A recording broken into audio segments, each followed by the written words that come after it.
As we grow older, we begin to understand that love isn't found in emotional games or meaningless drama.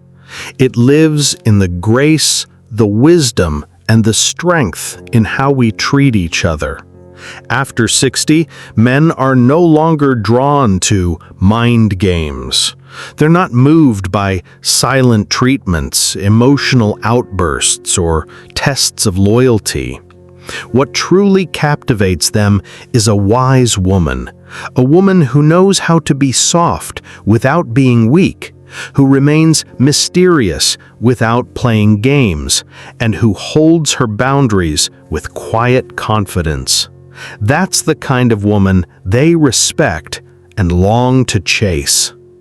Welcome back to Journey After 60. In today's video, I'm going to share with you 3 simple yet incredibly powerful silence rules.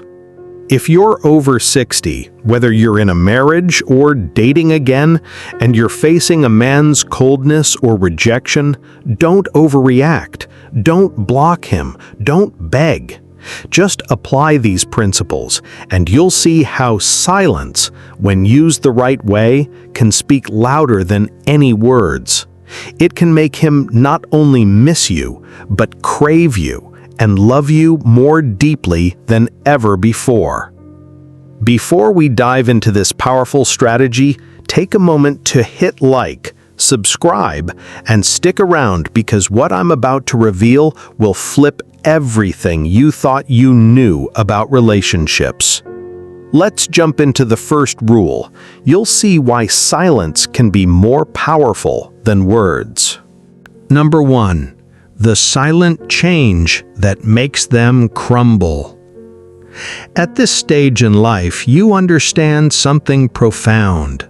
No one makes someone crumble by chasing after their attention. You make them crumble by making them question whether they ever truly mattered to you. Let that sink in for a moment. You might think blocking them, cutting off contact, or showing anger will teach them a lesson. But the truth they don't want you to know is they don't panic when you block them. They panic when you become a mystery, when they can no longer read you, when the certainty of their relationship with you is stripped away without warning. Imagine a puppeteer pulling strings, making the puppet dance to their will. Now, imagine those strings being cut. The puppet falls. The puppeteer reaches out, trying to pull it back, but they can't. That's the moment they panic, because they realize they never truly had control. They only had an illusion of it. And that's the power of silence, of you withdrawing without creating a scene, without an explanation, without any drama. To have the loving husband I have now, I've been through enough relationships to truly understand my worth and the lessons love teaches. I remember myself when I was younger. Every time we fought, I would send long messages, trying to explain everything. Silent tears falling on my phone screen, desperately seeking closure to every argument. But it always repeated itself and I grew exhausted. I realized that no amount of explaining or begging would change anything. Instead, I chose silence. I quietly stepped back, disappeared without warning, without an explanation, without an excuse. And you know what? Just after a few days, he began to panic, texting me, calling me, scrolling through old conversations. It was as if the world suddenly became empty without me. You see, it's not anger or begging that makes them crumble. It's the silence, the absence without words, that makes them realize they never truly had control, and they never truly understood your worth.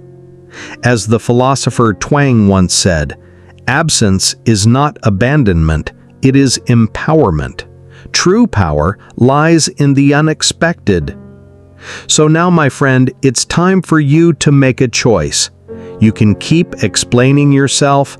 You can keep trying to make them understand. You can keep giving them the comfort of knowing you're still there.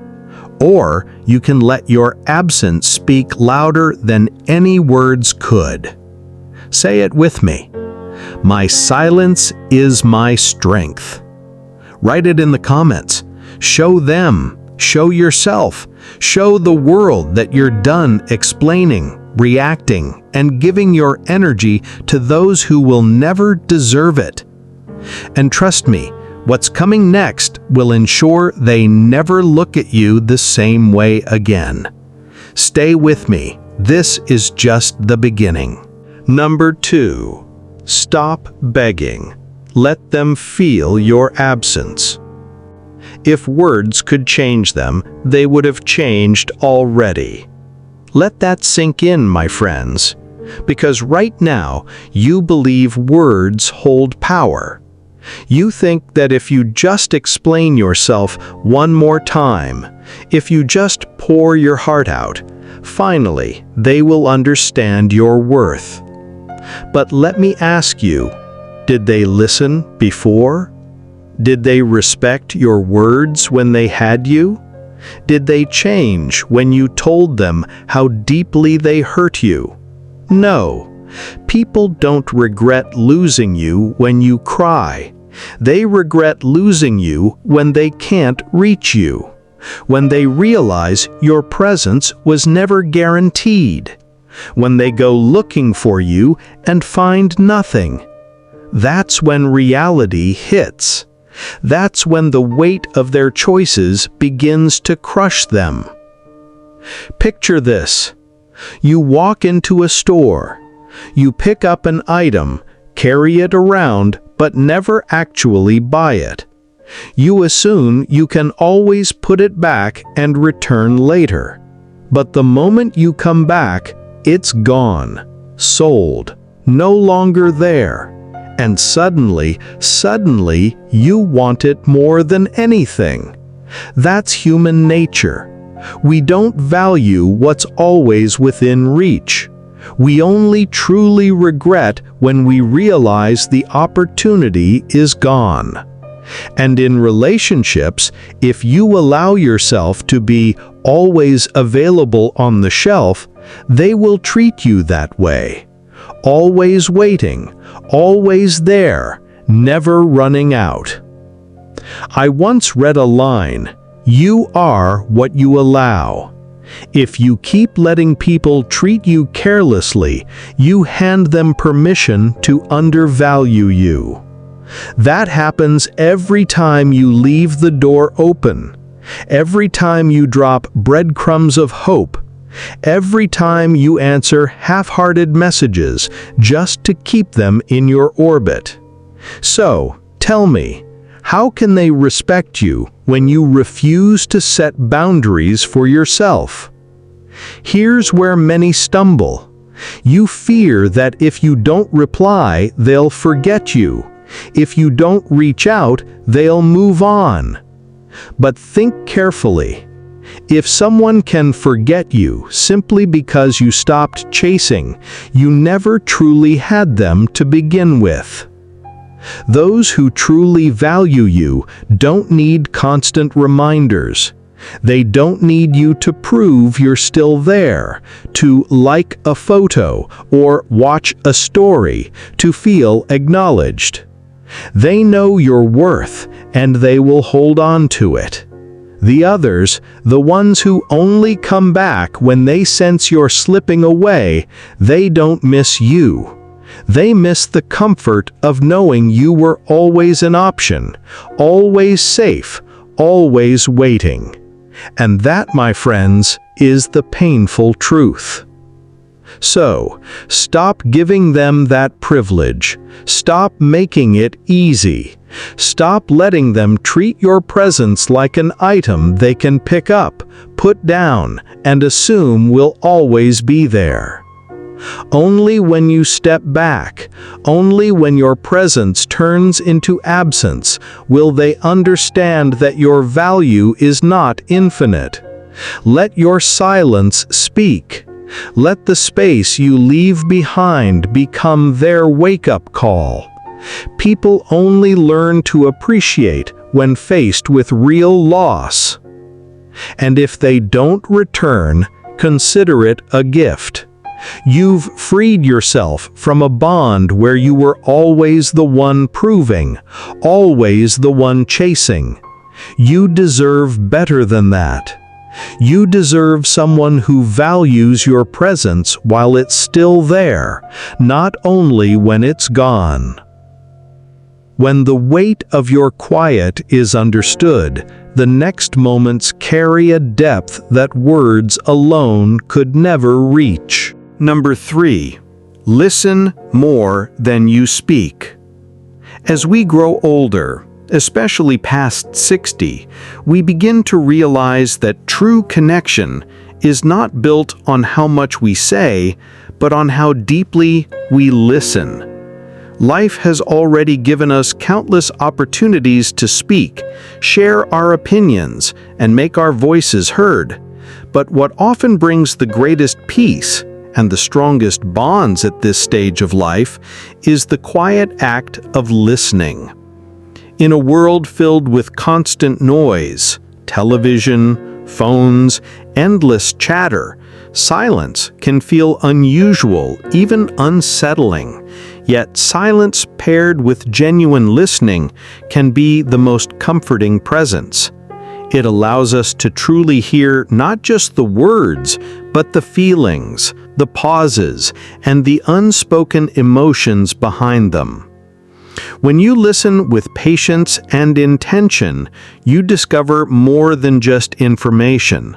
You uncover someone's fears, hopes, values, and even the parts of themselves they may not share easily. At this stage of life, that depth of understanding matters far more than casual conversation. We no longer seek endless words, we seek resonance, presence, and meaning. This kind of listening doesn't require you to agree, solve, or respond immediately. It simply requires presence. It tells the other person, I see you, I hear you, and I value what you're sharing. And when someone feels truly heard, they're more likely to open up, to feel safe, and to engage with honesty and clarity. And the beauty is, when you listen this way, you don't lose your own voice. Instead, you create space for a richer dialogue, one built on trust, reflection, and maturity. By listening, you set the tone for others to listen back. At 60 and beyond, listening becomes more than a habit. It becomes a way of honoring the life and love we have left to share.